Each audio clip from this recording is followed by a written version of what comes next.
প্রতিটি লড়াইয়ে সাহস দেয় যে প্রাণ, সবুজ প্যানেল তোমারই সেই গান। আমি মোহাম্মদ শহীদুল ইসলাম আসন্ন ঢাকা বার নির্বাচনে সিনিয়র সহসভাপতি পদপ্রার্থী। আইনজীবী ঐক্য পরিষদের পক্ষ থেকে সবুজ প্যানেলের পক্ষে সিনিয়র সহসভাপতি পদে নির্বাচন করছি। আমি এই ঢাকা ভারে 1986 সনে জয়েন করেছি। ঢাকা ভারকে একটি উন্নত ভার, ইনসাফ, ন্যায় ইনসাফপূর্ণ, জবাবদিহিতামূলক ভার প্রতিষ্ঠার লক্ষ্যে আমি এই নির্বাচনে অংশগ্রহণ করেছি। এই নির্বাচনে অংশগ্রহণ করে বিজ্ঞ আইনজীবীদের সাথে আমি যোগাযোগ করেছি, নির্বাচনী প্রচার কার্য চালিয়েছি।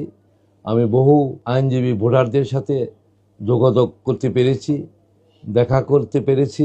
তারা আমার এই নির্বাচনী কার্যক্রমে আমার পক্ষে তারা আন্তরিকভাবে অনেক সাড়া দিয়েছে। তাদের সাড়ায় আমি এটা মনে করছি আমি এই ঢাকা বার নির্বাচনে এই বিজ্ঞ আইনজীবীদের ভোটে আমি নির্বাচিত হব ইনশাল্লাহ।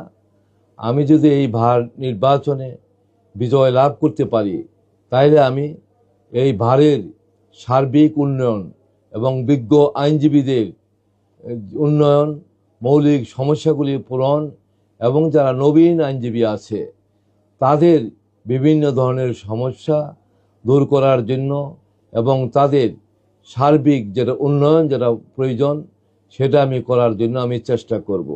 এর মধ্যে অনেক আইনজীবী ভোটারদের সাথে আমি যোগাযোগ করতে পারিনি। আমি তাদের সাথে যোগাযোগ না করতে পেরে আমি আন্তরিকভাবে দুঃখিত।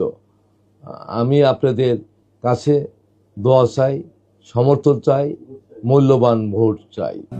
সবুজ প্যানেল তোমার আমার অধিকার।